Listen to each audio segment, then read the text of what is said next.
All right, thank you all very much. Thank you. I have this book. It's not in the bookstore, but I have a box of them if you want to buy it. Who Killed the Constitution? I have a daughter who's 5. We have three little girls, and the eldest daughter is 5. So she's old enough to read the title, Who Killed the Constitution, but not old enough to possibly be able to understand what that would mean. So she's always asking me now, in a very grave-sounding voice, Daddy, who killed the Constitution? And she's listened to my conversations with my wife enough that she's starting to sort of put 2 and 2 together, and I promise you I'm not making this up.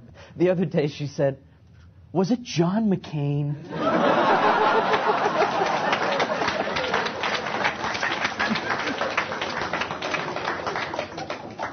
She's so advanced, you know, and so I had to explain, well, no, see, now I have to explain to you what an accessory after the fact is, and that's just too complicated. Well, anyway, for those of you who want to know why we should even care about the crummy Constitution, I am going to answer that question.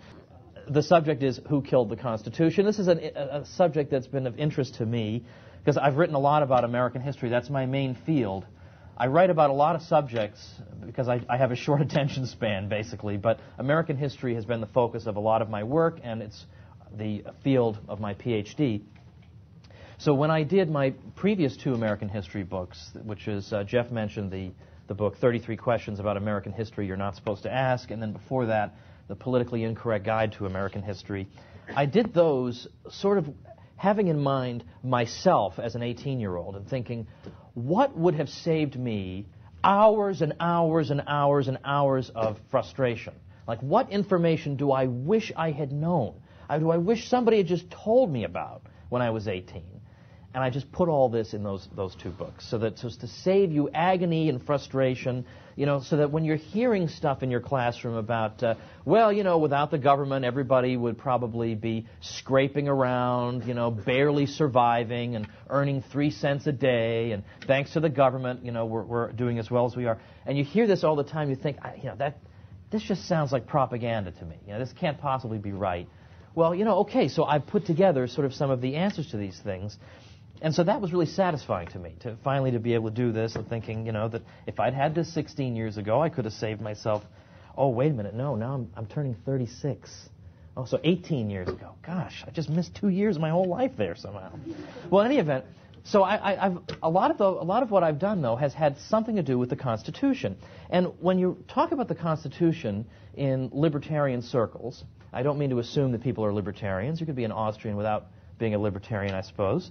But nevertheless, okay, that's a rare thing, I suppose. But nevertheless, you know, in libertarian circles, people are usually suspicious. Like, well, you know, why do you care about the Constitution? I mean, all you care about is liberty.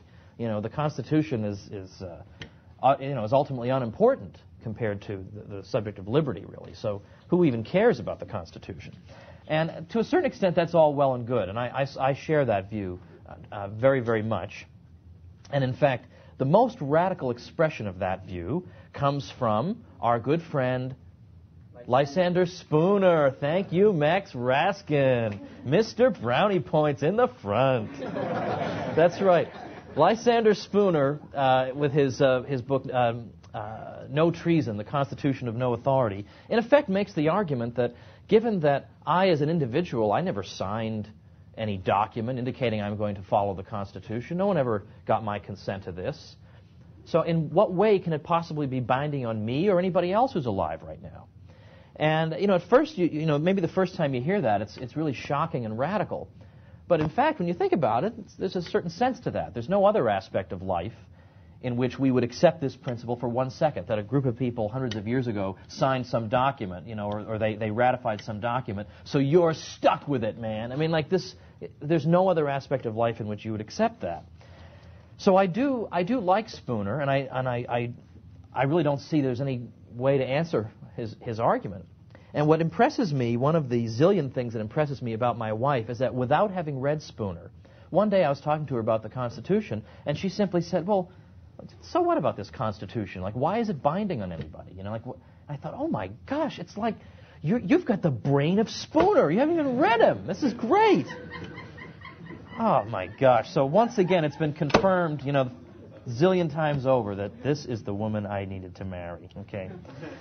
Unbelievable. Sure, she doesn't like Italian food, but everybody has one flaw, right? Everybody has one deviation. That was Murray Rothbard saying, by the way. Everybody's entitled to one deviation, so that's it. She can't do anything else after that.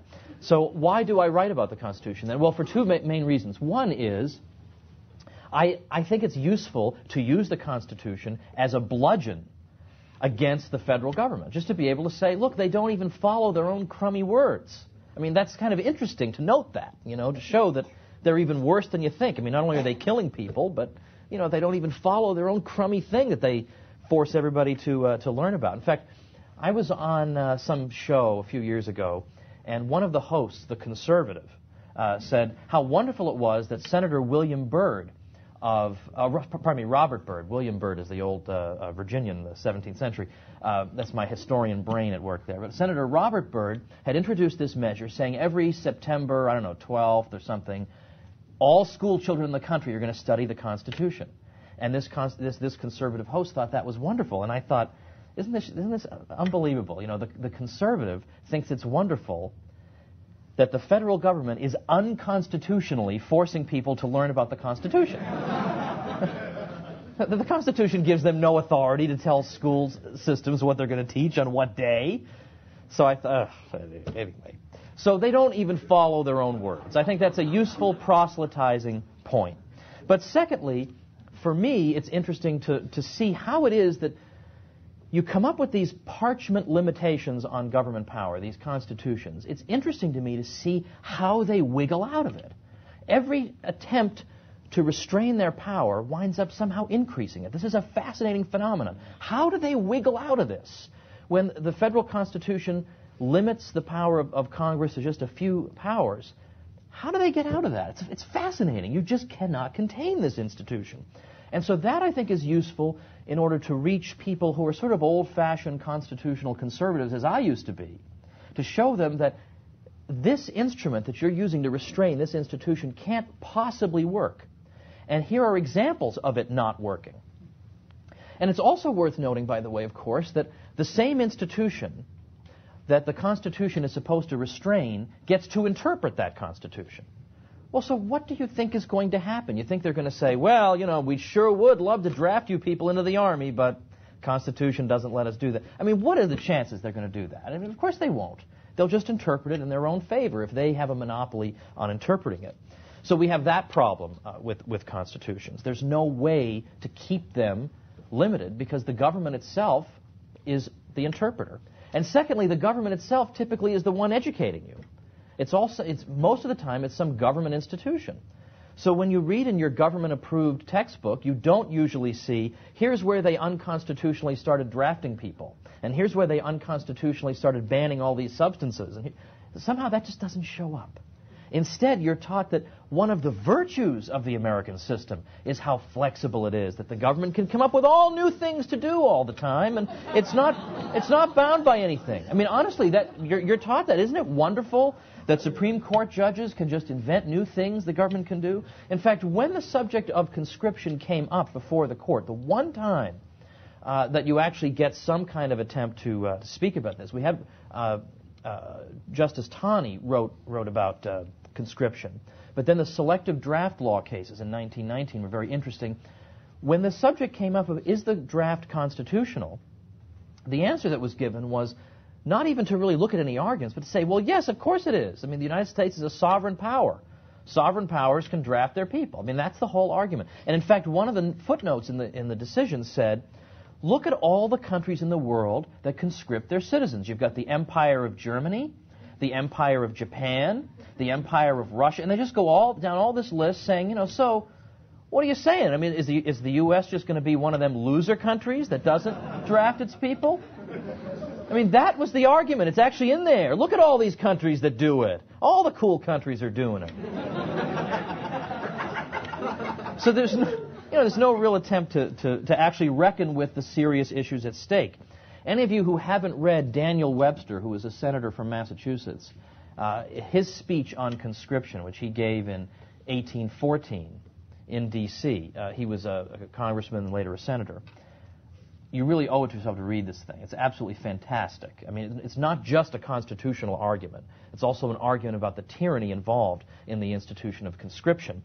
And that speech has been reprinted. It was reprinted in the New Individualist Review. Ron Paul quoted copiously from it in his book Freedom Under Siege, and then later in his latest book. It's a great libertarian classic. It's an absolutely fantastic speech in which he demolished the case for conscription. But if the federal government wants to do it, it just does it. Now, it's interesting to note that the American Revolution is fought, by and large, over the principle of self-government. The colonial legislatures wanted to be able to govern themselves on matters pertaining to their own affairs without the undue interference of the British government.